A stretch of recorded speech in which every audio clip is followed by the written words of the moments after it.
Oppenheimer presenta. Llega a usted por cortesía de Arcos Dorados.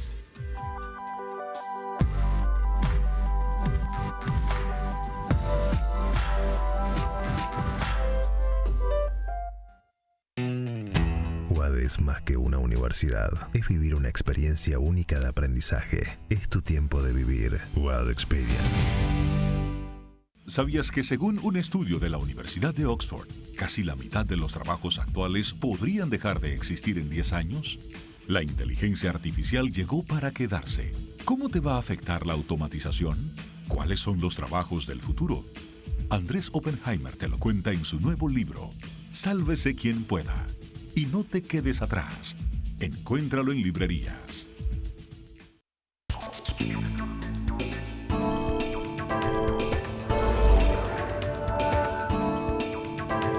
Hola, ¿qué tal? Soy Andrés Oppenheimer. Está subiendo la tensión política en México.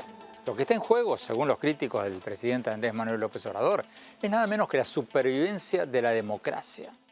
Hace pocos días se realizó una gigantesca marcha opositora contra el proyecto de López Obrador de achicar drásticamente y quitarle poderes al Instituto Nacional Electoral de México.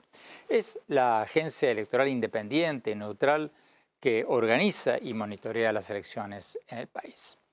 El instituto y su predecesor, que se llamaba el Instituto Federal Electoral, fueron creados en la década de 1990 para posibilitar elecciones libres y justas con un organismo electoral imparcial, después de 7 décadas en que México había sido una democracia autoritaria, por llamarla de alguna manera, donde el mismo partido en el poder, el PRI, manipulaba las leyes electorales a su favor. López Obrador dice ahora que el Instituto Nacional Electoral tiene un presupuesto demasiado grande y que eso es un derroche de dinero y que habría que ahorrar ese dinero para ayudar a los pobres. Pero la oposición dice que eso es una excusa del presidente para controlar el aparato electoral y volver a los viejos tiempos en que el partido gobernante podía manipular las elecciones a su antojo. Lo concreto es que el partido de López Obrador, el partido oficialista, logró aprobar en el Congreso el paquete de reformas para achicar el Instituto Nacional Electoral hace pocos días, el 22 de febrero, y todo indica que López Obrador lo va a convertir en ley. Y la gran pregunta ahora es si quedan instancias legales para frenar esta ofensiva contra el instituto o si ya es un hecho consumado que podría afectar incluso a las elecciones presidenciales del año que viene. ¿Qué va a pasar ahora? Se lo vamos a preguntar a Ciro Murayama, uno de los 11 miembros del consejo que dirige el INE, el Instituto Nacional Electoral, y autor del reciente libro La democracia no se toca, que trata precisamente sobre esta movida del gobierno contra el organismo electoral. Más tarde en el programa vamos a cambiar de tema. Vamos a hablar de los misteriosos globos chinos que andan dando vuelta por el espacio cercano, como el que recientemente derribó Estados Unidos. ¿Qué están haciendo estos globos sobrevolando Estados Unidos y América Latina? ¿Son globos espías, como dice Estados Unidos, o son otra cosa? Se lo vamos a preguntar a un experto que sigue todo esto muy de cerca. Y en nuestro segmento habitual, El Innovador de la Semana, vamos a hablar con Nacho Basso, el fundador de Seeds, una plataforma para freelancers que ya está operando en Argentina, en Chile y en Estados Unidos, y que se especializa en conectar, sobre todo gente que trabaja en tecnología, los techies en América Latina, con empresas en Estados Unidos y otros países. La empresa nació hace muy poco y proyecta facturar $11 millones este año. Bueno, empecemos con México, lo que está pasando en México. Vamos a la entrevista con Ciro Murayama, consejero del Instituto Nacional Electoral de México. Ciro Murayama, gracias por estar con nosotros. Ciro, el Senado de México recientemente aprobó este proyecto de ley propuesto por el presidente que le quitaría buena parte de su poder al Instituto Nacional Electoral. Ahora, si el proyecto va a la Corte Suprema y si la Corte Suprema valida esta ley, si no la tumba, ¿qué impacto va a tener eso en México? Gracias, Andrés. México estaría a riesgo de perder la posibilidad de celebrar en 2024 elecciones auténticas, y eso quiere decir que está en serio riesgo la democracia mexicana. ¿Por qué? Porque en México fue necesario, para dejar atrás el autoritarismo, construir una autoridad electoral independiente, autónoma al gobierno, que tenía la costumbre, en el México autoritario, de manipular las elecciones y de hacer fraude. La única manera entonces para que la disputa política fuera legal y real fue construir reglas e instituciones donde el gobierno no tuviera el control ni del padrón de votantes, ni de la instalación de mesas de votación a través de sus funcionarios, sino que se creó un órgano independiente, profesional, que tiene oficinas que trabajan de manera permanente en toda la República Mexicana. Pensemos que este es un país de casi 2 millones de kilómetros cuadrados, con 130 millones de habitantes y casi 100 millones de electores. El trabajo que hace el INE, rincón a rincón, ciudad a ciudad, pueblo a pueblo, es el que permite que haya un documento de identidad ciudadana, la credencial para votar, la INE, como la conoce todo el mundo en México, que esté actualizada, y así cada que la gente es llamada a las urnas se sepa cuántas mesas de votación hay que instalar, y las instalan los vecinos de los electores. El INE sale a capacitar a ciudadanos sorteados, que son quienes actúan como autoridad electoral. La propuesta del presidente es desmembrar, es desaparecer esta estructura que hace posibles las elecciones genuinas, y que, por cierto, es la estructura que trabajó en la elección con la cual él llegó a la presidencia. Estamos en un momento muy delicado en la cual, una vez que el actual gobierno llegó al poder por la vía democrática, subió una escalera democrática que desde arriba quiere retirar, poniendo en riesgo la renovación pacífica de los poderes en México. Entonces, si la Corte Suprema dictamina en contra de esta reforma al instituto impulsada por López Obrador, ¿le queda otra instancia al presidente o ahí se muere este proyecto suyo? Estamos en un momento crítico, ya final, ante la última instancia de salvaguarda del orden constitucional y democrático. El presidente lanzó una iniciativa de reforma constitucional que una gran manifestación ciudadana del 13 de noviembre del año pasado frenó, porque convenció a los partidos opositores de no sumarse al presidente. Entonces no tuvo los votos necesarios, las 2/3 partes en ambas cámaras del Congreso, para sacar su reforma, pero entonces lanzó lo que en México se conoce como un plan B, que es una reforma a la ley secundaria que contraviene, que contradice lo que manda la Constitución acerca de tener un órgano electoral autónomo, y por eso es que el asunto llega al Tribunal Supremo, a la Suprema Corte de Justicia de la Nación, quien tendrá que determinar la constitucionalidad o no de esta ley.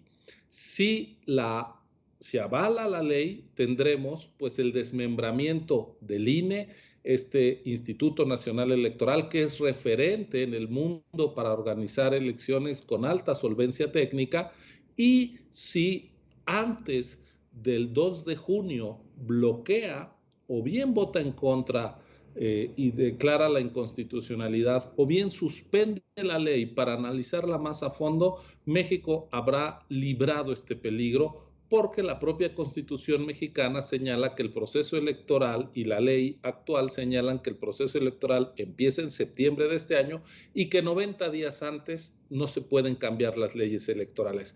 Así que esos 90 días son el 2 de junio. Si al 2 de junio llegamos con una suspensión de la Corte de estas medidas anticonstitucionales, México estará en condiciones de ir a la elección de 2024 con las reglas conocidas y pactadas entre todos los actores políticos, y con un Instituto Nacional Electoral autónomo. López Obrador dice que el Instituto Nacional Electoral es muy caro, que le cuesta al país el equivalente a 150 millones de dólares al año. ¿Qué respondes al argumento de que es un gasto excesivo? Dos datos, Andrés. El presupuesto del INE representa 20 centavos de cada $100 que gasta la Federación en México. Es decir, $1 por cada $500. Quedan $499 para gastar en todo lo demás. Si retiramos el dólar por cada 500 que cuesta el INE, no vamos a resolver ni la pobreza, ni la carencia de infraestructura, ni la inseguridad, pero nos vamos a quedar sin democracia, sin renovación pacífica y ordenada del poder. Y otro dato, en el presupuesto del INE, desde que nació como tal en 2014 a la fecha, son algo más de 120,000 millones de pesos, que representan la tercera parte de lo que el doctor Carlos Ursúa, primer secretario de Hacienda del gobierno de López Obrador, estima que costó la decisión del presidente de cancelar el moderno aeropuerto que se estaba construyendo en Texcoco junto a la Ciudad de México. Es decir, la decisión del presidente, una sola decisión, ha costado 3 veces más que la inversión en democracia a lo largo de prácticamente una década. Por eso nosotros decimos, cuidado, la democracia vale, el autoritarismo cuesta, y cuesta muy caro. Tenemos que ir a un corte. Cuando hablamos, vamos a preguntarle al consejero del Instituto Nacional Electoral de México, Ciro Murayama, cómo esta reforma podría afectar a los mexicanos en el exterior. No se vayan, ya volvemos. Exclusivas residencias de lujo frente al mar en Miami. El nuevo desarrollo de Fortune International Group y Chateau Group. Una ubicación privilegiada con inmejorables vistas al mar y la ciudad. The St. Regis Residences, Sunny Isles Beach en Miami, es el lugar perfecto para una vida soñada. La impecable arquitectura y el refinado estilo de St. Regis, junto con los exclusivos servicios y amenidades, ofrecen una experiencia inigualable.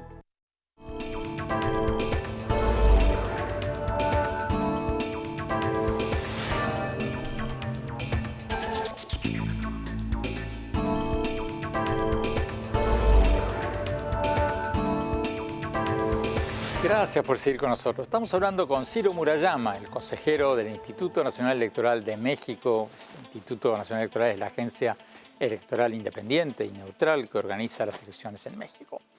El presidente López Obrador quiere achicarlo drásticamente, achicar su presupuesto y quitarle buena parte de sus funciones, diciendo que es un derroche de dinero y que ese dinero que se gasta en el instituto debería ir a los pobres. Pero sus críticos dicen que esto es una excusa. López Obrador lo que quiere hacer, dicen, es controlar el aparato electoral para poder manipular las elecciones, y dicen que esto está poniendo en juego nada menos que la democracia en México. Sigamos con la entrevista. Ciro Murayama, tú has dicho en tu cuenta de Twitter que la reforma del INE, del Instituto Nacional Electoral, afectaría a los 12 millones de mexicanos que viven en el extranjero. ¿Por qué? O sea, ¿cómo afectaría esto a los votantes en el extranjero? Mira, desde 2014, cuando nace el INE, se nos da la atribución, la obligación de dar un documento de identidad, que en México no hay documento nacional de identidad, no hay cédula de identidad ciudadana, lo que hay es la credencial para votar con fotografía que expide el Instituto Nacional Electoral. Bueno, pues ahora esta credencial se entrega también fuera de nuestro país. La emite el INE y la mandamos por correo directamente a las personas. En los Estados Unidos ya hay más de 1.100.000 mexicanos que tienen su credencial para votar. Es decir, imaginemos una elección competida donde el gobierno dice quién sí y quién no puede votar desde el exterior, o incluso llegar a registrar sin control de un árbitro independiente a votantes. Pues por eso digo que una manipulación del listado de los mexicanos que viven fuera del territorio nacional de cara a una elección puede acabar con la confianza en las elecciones. Es una intromisión del gobierno en el censo electoral que la Constitución le prohíbe. López Obrador dice que quienes se oponen a esta ley, esta reforma del Instituto Nacional Electoral, son los que él llama los conservadores. y los que han supuestamente defendido fraudes electorales en el pasado. Inclusive ha dicho que son liderados por un partido corrupto y por aliados del narcotráfico. ¿Cuál es tu respuesta a todo esto? Pues que es un recurso muy triste el insulto y el ataque a las personas. El presidente no está haciéndose cargo de las ideas, de los argumentos, de las proclamas pacíficas que hizo la ciudadanía diciendo mi voto no se toca.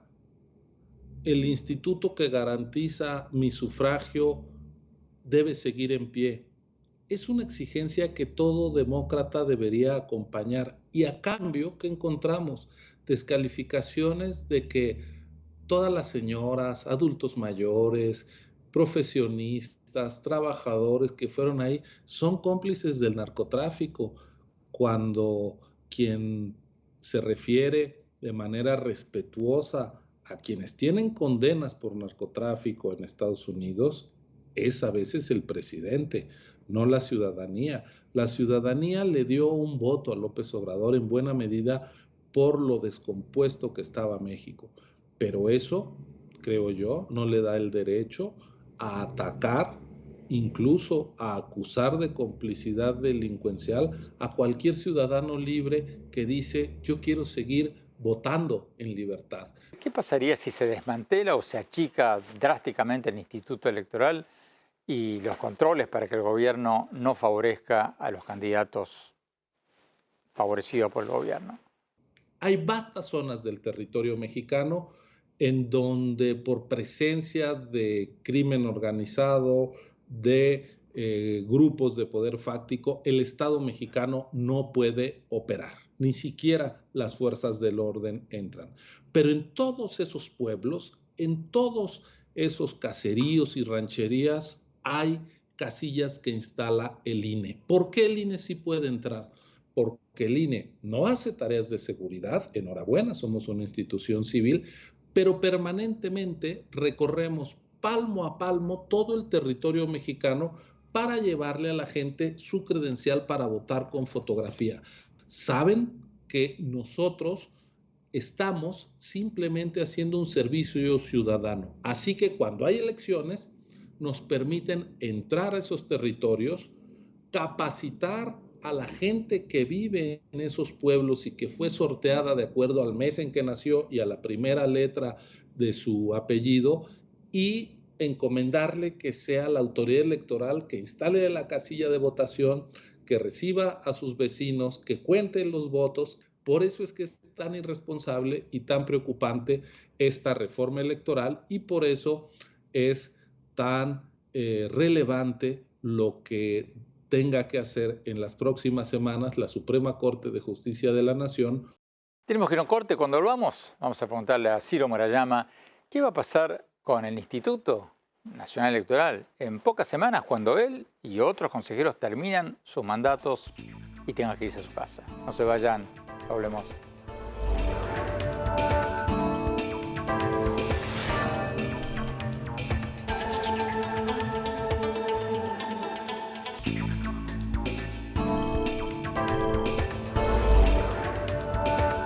Gracias por seguir con nosotros. Estamos hablando con Ciro Murayama, consejero del Instituto Nacional Electoral de México, la agencia electoral independiente, neutral, que organiza y monitorea las elecciones en México.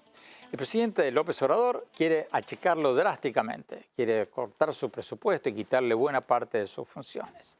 Él dice que es un derroche de dinero que debería ser usado para los pobres, pero sus críticos, que son muchos, dicen que eso es una excusa. Dicen que López Obrador quiere controlar el aparato electoral para poder manipular las elecciones y que lo que está en juego acá es la democracia en México. Sigamos con la entrevista. Ciro Murayama, Estados Unidos dijo a través del subsecretario de Estado Brian Nichols el 26 de febrero en su cuenta de Twitter de que en México hay un gran debate sobre reformas electorales que ponen a prueba a las instituciones electorales y judiciales.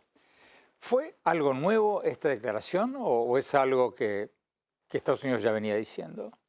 No, a mí me parece que hay un reconocimiento explícito de los riesgos que vive la democracia mexicana que no habíamos oído en los meses anteriores. Varios consejeros del Instituto Nacional Electoral, incluyéndote a ti, están terminando sus mandatos y van a ser reemplazados muy, pero muy pronto, el mes que viene.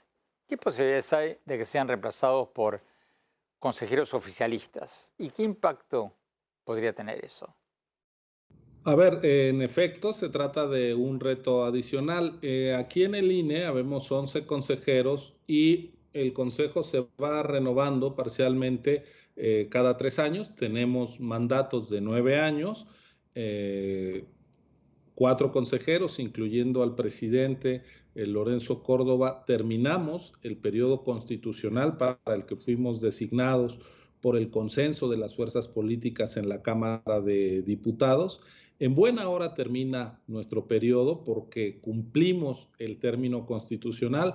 Hubo amagos desde el poder de hacernos procesos incluso penales para retirarnos antes de tiempo de nuestro encargo porque defendíamos la autonomía del Instituto Nacional Electoral, así que en buena hora llegamos a la fecha prevista, el 3 de abril saldremos de esta responsabilidad y corresponde a la Cámara de Diputados la designación de quienes ocuparán los lugares que dejaremos nosotros.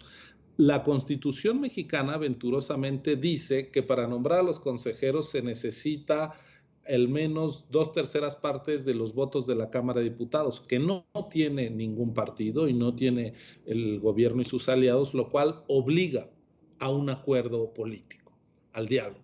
Lamentablemente, desde el secretario de Gobernación se ha dicho que no se va a hacer ninguna concesión, como si dialogar en democracia fuera algo indebido o indecoroso, y que esperan entonces que se haga un sorteo, porque en efecto la ley aquí establece que si no se ponen de acuerdo en la Cámara de unas quintetas que arma un comité técnico de evaluación de los perfiles de los consejeros, pues se haga un sorteo. El comité ya fue instalado, lamentablemente la mayoría de ese comité fue a propuesta del grupo parlamentario del gobierno, no hubo un diálogo con la oposición y entonces pues eso es una mala noticia que haya la intención de una imposición. Si eso es así, se puede dañar la autonomía del INE. Yo espero que en las semanas que vienen, antes del 3 de abril, la sociedad mexicana y los medios de comunicación estén muy atentos de este proceso para garantizar que en efecto en el INE se siente gente como la que la propia Constitución dice que tiene que ser imparcial, independiente, objetiva, no ligada a algún partido político y menos aún sumisa al gobierno. Ciro Murayama, consejero del Instituto Nacional Electoral de México, muchas gracias por tu tiempo. Tenemos que no corte. Cuando volvamos, vamos a preguntarle a un experto en China qué son estos misteriosos globos que están sobrevolando Estados Unidos y América Latina. ¿Son globos espías o son otra cosa? No se vayan, ya volvemos.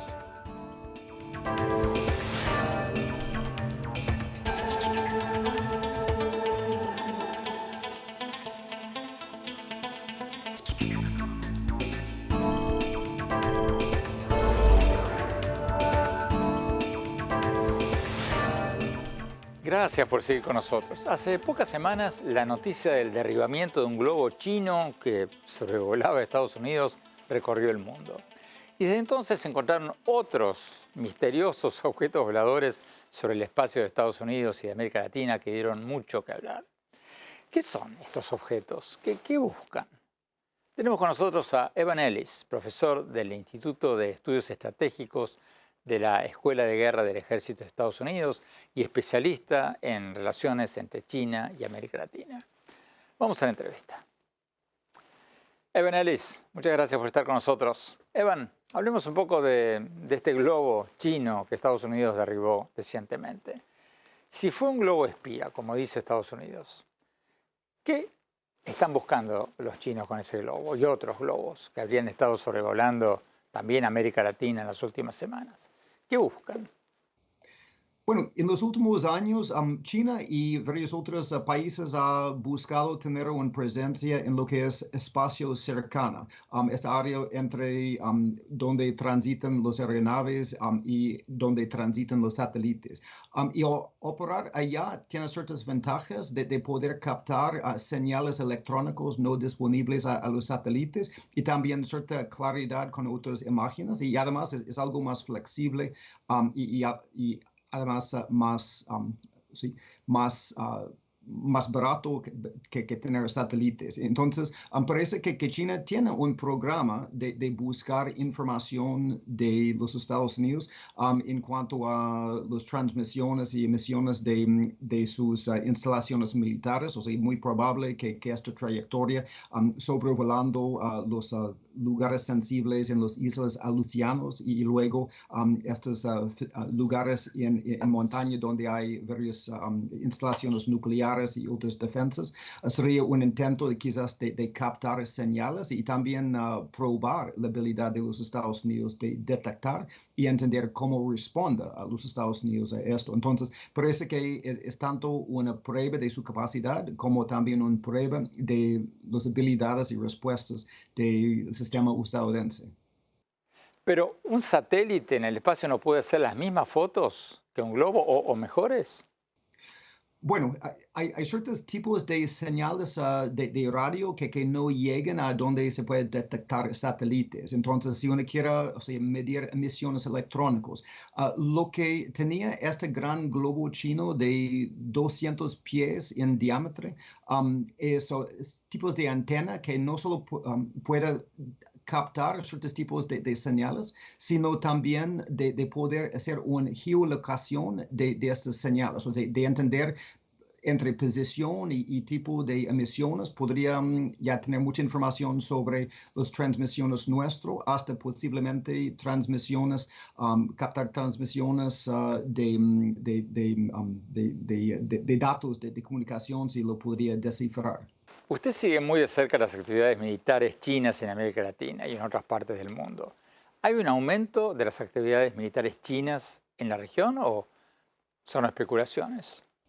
Sí, hay un aumento en actividades militares, específicamente en cuanto a los globos, parece una combinación de dos cosas. Uno es al dar cuenta de esta trayectoria del globo, habíamos ajustado los filtros de nuestros radares para poder distinguir este tipo de objetos y al hacerlo parece que dimos cuenta de varios objetos que antes no vimos que habían pasado desaparecidos. Pero también parece que sí, posiblemente hay un aumento en actividad que corresponde también a este aumento en tensión entre los Estados Unidos y China sobre Taiwán y otros temas. Pero aparte de eso, también en los últimos años, estamos hablando de 10 a 20 años, podemos ver un aumento en los ventas militares de empresas chinas a América Latina, también visitas militares por instituciones chinas a América Latina, visitas, por ejemplo, de también sus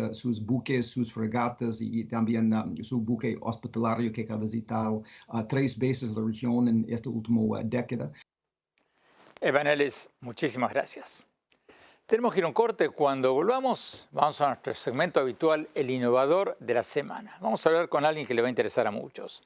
El fundador de Seeds, una plataforma de Internet que conecta a freelancers de América Latina con empresas en Estados Unidos y otros países. No se vayan, ya volvemos.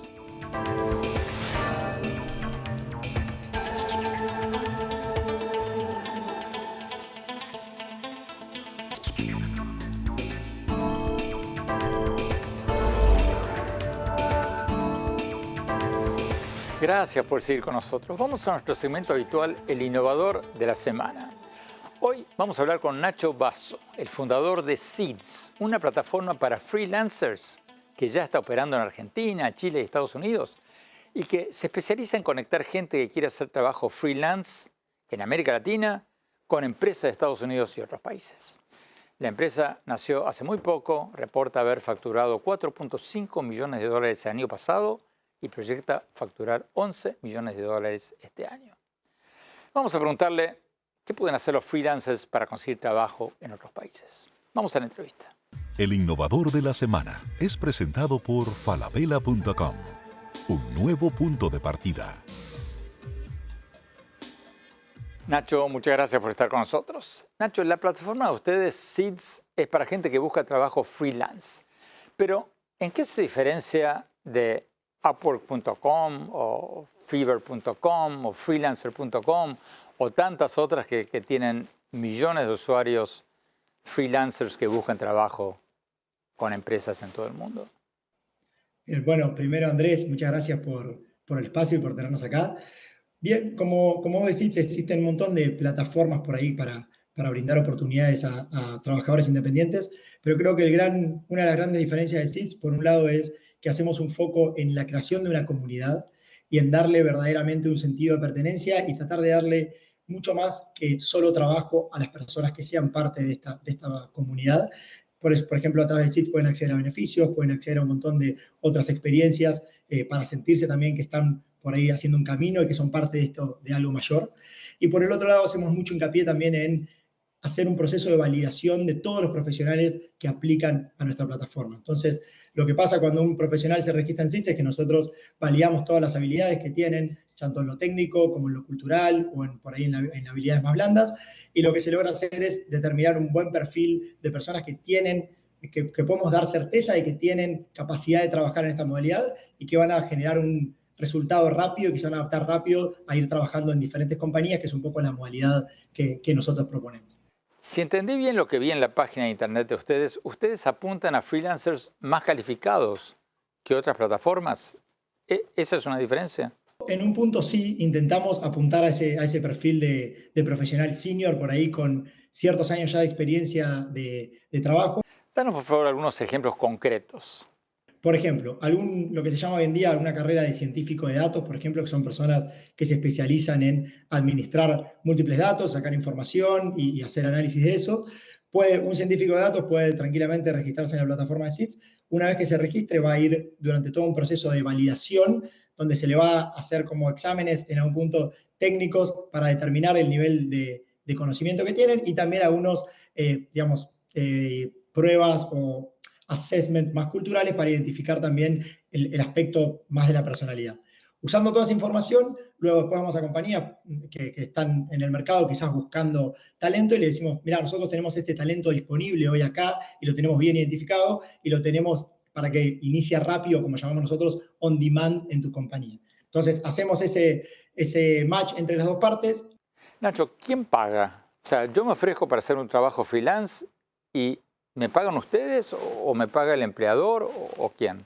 A ver, estos siempre son contratos de prestación de servicio y el servicio lo paga la compañía, que se lo paga a Seeds, y nosotros desde Seeds hacemos también después los pagos a cada uno de los profesionales que está prestando servicio en cada uno de los proyectos, y siempre, digamos, en última instancia, el servicio de Seeds siempre lo paga el cliente, que es la empresa. Nacho Basso, muchísimas gracias, muchísima suerte con Seeds. El innovador de la semana es presentado por falabella.com, un nuevo punto de partida. Tenemos que ir a un corte. Cuando volvamos, mi opinión sobre el tema con el que abrimos el programa, la reforma del Instituto Nacional Electoral que está llevando a cabo el presidente de México y si es una amenaza a la democracia en México. No se vayan, ya volvemos.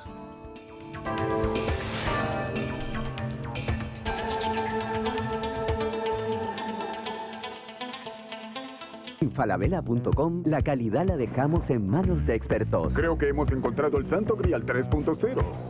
Aprobado, aprobado, aprobado. Caracoles. Miles de marcas, miles de emprendedores, la mejor calidad. Todo lo que necesitas está en el nuevo falabella.com. Descarga la app.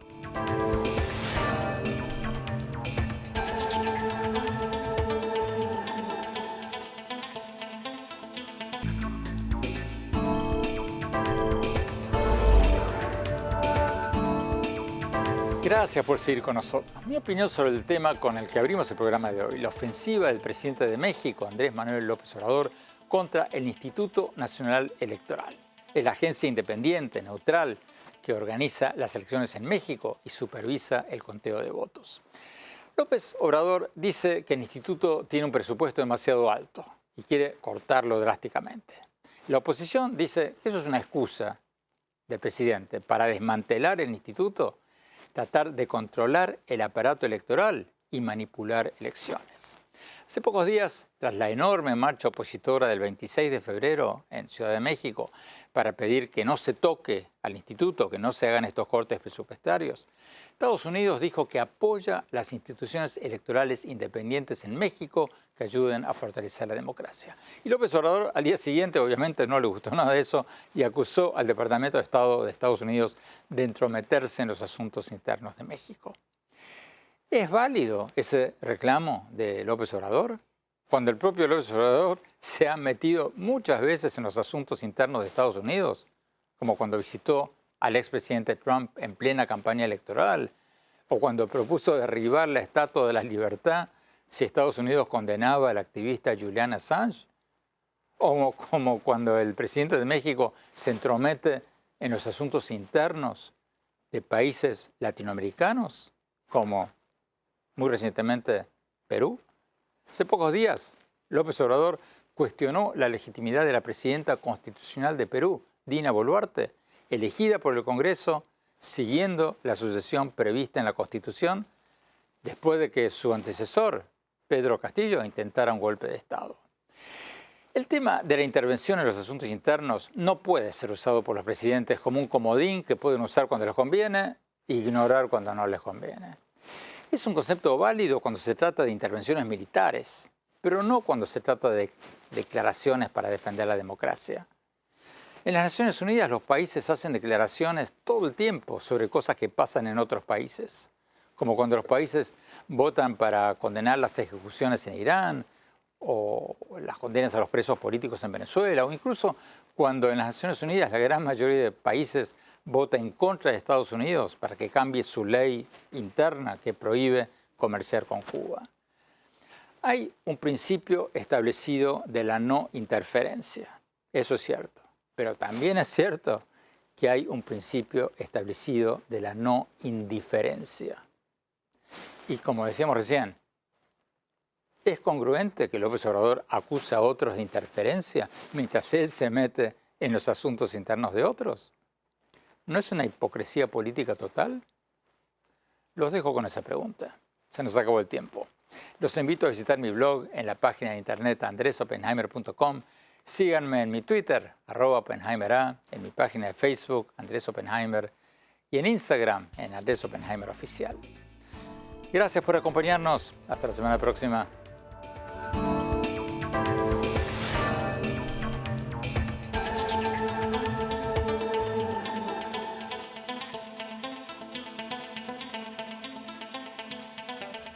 Oppenheimer presenta.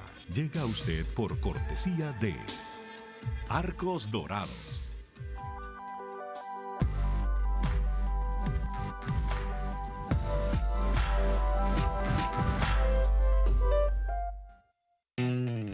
UAD es más que una universidad. Es vivir una experiencia única de aprendizaje. Es tu tiempo de vivir. UAD Experience. ¿Sabías que según un estudio de la Universidad de Oxford, casi la mitad de los trabajos actuales podrían dejar de existir en 10 años? La inteligencia artificial llegó para quedarse. ¿Cómo te va a afectar la automatización?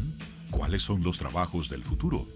Andrés Oppenheimer te lo cuenta en su nuevo libro, Sálvese quien pueda. Y no te quedes atrás. Encuéntralo en librerías.